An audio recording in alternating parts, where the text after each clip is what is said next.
सड़कों पर एक कार तेजी से निकली। उसके ड्राइविंग सीट पर तन्वी और पैसेंजर सीट पर अंतरा थी। अंतरा की जिंदगी में आज ऐसी सुनामी आई थी जिसने उसकी पूरी दुनिया ही उजाड़ दी थी। अंतरा, एक बात बता कि आखिर ऐसा हुआ क्या जो तेरे घर वालों ने तुझे रात के 12 बजे घर से बाहर निकाल दिया? अंतरा ने अपना सर खिड़की के कांच पर टिकाया हुआ था। वो बिना पलके झपकाए दूर चमकती हुई शहर की रोशनी देख रही थी। हमेशा सुंदर दिखने वाली अंतरा की कत्थई आंखें आज रो रो के सूज चुकी थीं। लग रहा था जैसे अब उसकी आंखों में आंसू भी खत्म हो गए थे। अंतरा आज के दिन को अपनी जिंदगी से हमेशा के लिए डिलीट करना चाहती थी, लेकिन तन्वी के सवाल सुनकर उसके दिमाग में आज के दिन की घटनाएं फिर से याद आने लगी। अंतरा की जिंदगी में इस सुनामी की शुरुआत आज शाम से हुई थी, जब हॉस्पिटल में उसके हाथ में एक टेस्ट रिपोर्ट था। उसमें लिखा था फैलोपियन ट्यूब ब्लॉकेज। इसका मतलब था अंतरा कभी मां नहीं बन सकती थी। रिपोर्ट पढ़ते ही अंतरा की खुशहाल जिंदगी में तूफान आ गया था। उसका शरीर सुन पड़ गया था। क्या होगा जब अंतरा के ससुराल वालों को उसकी इस रिपोर्ट के बारे में पता चलेगा? क्या वो अंतरा को अपनाएंगे या फिर होने वाला है कोई भयंकर तमाशा? मुझे तो पहले ही पता था कि खोट तुझ में ही है, तभी तो 4 साल से बच्चा नहीं पैदा कर पा रही थी। अंतरा अब तक अपनी बदनसीब जिंदगी पर ठीक से रो भी नहीं पाई थी, जब उसकी सास ने उसे सबके सामने जलील करना शुरू कर दिया।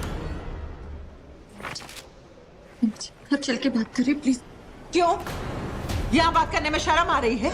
जब 4 साल से मुझे दादी नहीं बना पा रही थी, तब तो तुझे शर्म नहीं आई? अंतरा अपनी सास के ताने सुन ही रही थी, तभी अंतरा ने हॉस्पिटल कॉरिडोर में अपने पति रुद्र को आते देखा।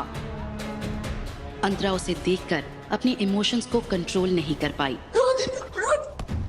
अंतरा और कुछ नहीं कह पाई, लेकिन रुद्र ने ना तो उसे समझाया और ना ही उसके आंसू पोंछे।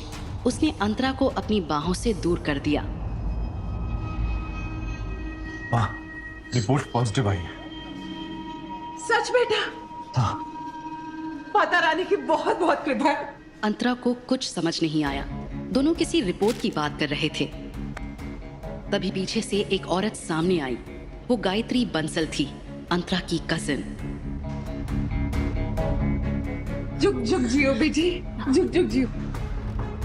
आज तुम्हारी वजह से मेरा दादी बनने का सपना पूरा होने वाला है। मुझे पूरा यकीन है कि तुम्हारी कोख में लड़का ही है जो मेरे रुद्र के वंश को आगे बढ़ाएगा। अंतरा के ऊपर बिजली गिर गई। उसे यकीन नहीं हो रहा था कि उसकी अपनी कजिन, जिसके लिए वो बहन जैसी थी, उसी ने उसका घर तोड़ दिया था।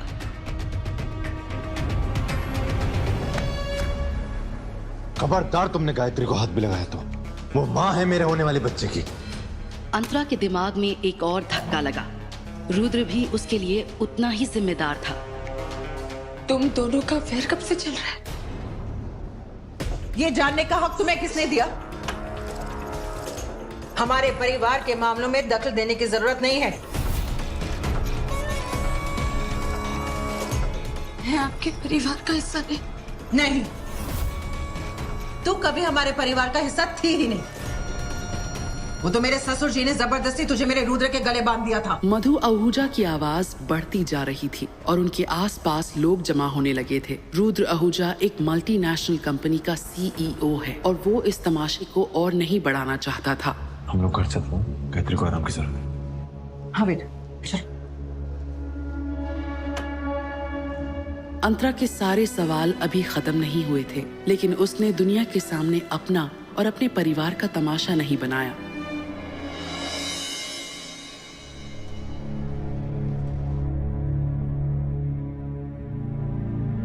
रुद्र, मधु और गायत्री गाड़ी में बैठ चुके थे। अंतरा भी गाड़ी के पास आई, लेकिन रुद्र ने उसे रोक दिया। गाड़ी में जगह नहीं है, तुम टैक्सी ले लो। वो क्या है ना, गायत्री के लिए थोड़ा सफोकेटिंग हो जाएगा। सॉरी अंतरा दीदी, वो क्या है ना, डॉक्टर ने कहा है कि प्रेगनेंसी की शुरुआत में थोड़ा रिस्की होता है और रुद्र कोई चांस नहीं लेना चाहते। प्लीज आप बुरा मत मानना। गायत्री की बात सुनकर अंतरा समझ चुकी थी कि रुद्र और उसकी सास मधु ने उसे ठुकराकर गायत्री को अपना लिया है।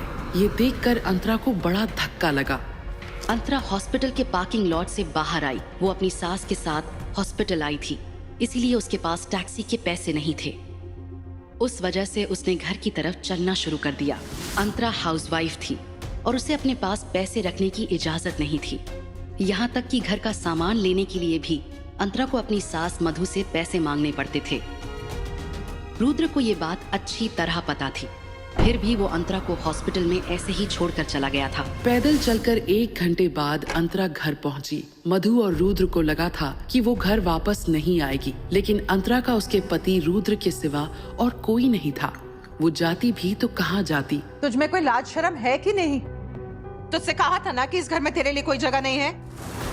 मम्मी आप रहने दीजिए, इससे मैं बात करता हूँ। बेबी मैं भी है। रुद्र ने अंतरा को ऊपर चलने को कहा। लो बेटा गायत्री, ये बादाम वाला दूध पी लो, बच्चे के लिए बहुत अच्छा होता है। 4 साल की शादी में वो दोनों शायद ही कभी एक साथ बेडरूम में रहे होंगे, क्योंकि रात में ज्यादातर रुद्र स्टडी रूम में ही सोता था और अंतरा बेडरूम में।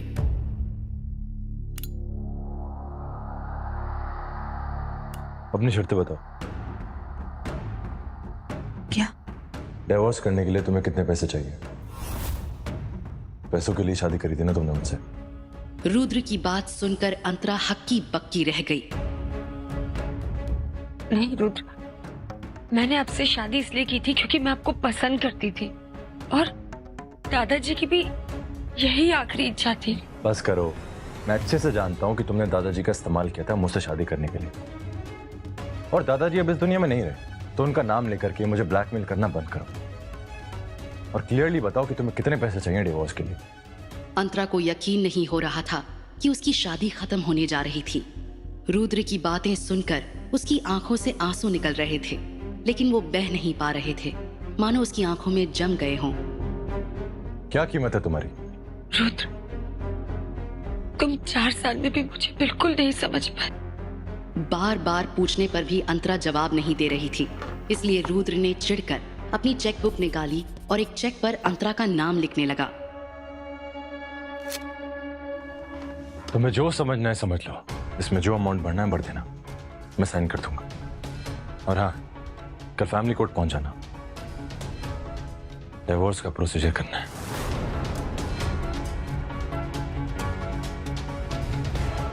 अंतरा को लगा जैसे उस दरवाजे के साथ रुद्र के दिल का दरवाजा भी उसके लिए हमेशा के लिए बंद हो गया हो। पैरों के पास पड़ा चेक उसने उठाया। वो 8 बाय 3 इंच का कागज उसकी शादी खत्म करने का फरमान था।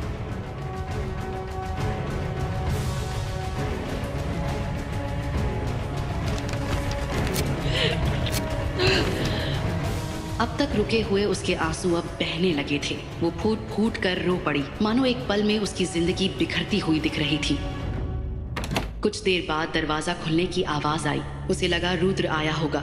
वो रुद्र से IVF ट्रीटमेंट की बात करना चाहती थी, लेकिन गायत्री को कमरे के अंदर आते देख अंतरा का गुस्सा बढ़ गया, क्योंकि गायत्री ही थी जिसने उसका घर तोड़ा था। अंतरा का गुस्सा गायत्री पर फूटा और उसने कहा, तुम यहाँ से चली जाओ, मुझे तुमसे कोई बात नहीं करनी। अंतरा के जख्मों पर नमक छिड़कते हुए गायत्री ने कहा, मुझे रुद्र ने यहाँ भेजा है आराम करने के लिए। उसने कहा कि अब से ये बेडरूम मेरा और उसका है। तुमसे डिवोर्स होने के बाद वो मुझसे शादी कर लेगा। गायत्री की बात सुनकर अंतरा हैरानी से उसकी तरफ देखने लगी। दिखने में तो वो बिल्कुल पहले वाली गायत्री थी, लेकिन उसका रवैया और स्वभाव से लग रहा था कि वो कोई और ही है। इसमें इतना शौक होने की क्या बात है अंतरा? तुम्हारे ना तो खानदान का पता है, ना ही तुम ढंग से पढ़ी लिखी हो। तुम कभी भी रुद्र के लायक ही नहीं थी, इसलिए जल्दी से जल्दी तुम्हें रुद्र से दूर हो जाना चाहिए। भले ही मैं जैसी भी हूँ, लेकिन जब तक मेरा डिवोर्स नहीं हो जाता मैं रुद्र की पत्नी ही कहलाऊंगी। और तुम चाहे जितनी भी पढ़ी लिखी क्यों ना हो, तुम रुद्र की रखेल ही कहलाओगी। अंतरा, एक वक्त था जब हम दोनों चौल में रहते थे और अब पाली हिल के इस बंगलों में रहते हैं, लेकिन तुम्हारी जुबान अब भी चौल वाली ही है। ऊपर के कमरे का माहौल गरमाया हुआ था, लेकिन उस बात का नीचे बैठे रुद्र और उसकी माँ मधु को पता नहीं था। तभी अचानक से उन्हें ऊपर से गायत्री की दर्द भरी चीख सुनाई देती है। रुद्र और मधु एकदम डर कर ऊपर की तरफ भागे। क्या हुआ था ऊपर के बेडरूम में? कहीं अंतरा और गायत्री के झगड़े ने कोई गंभीर मोड़ तो नहीं ले लिया था? जानने के लिए सुनते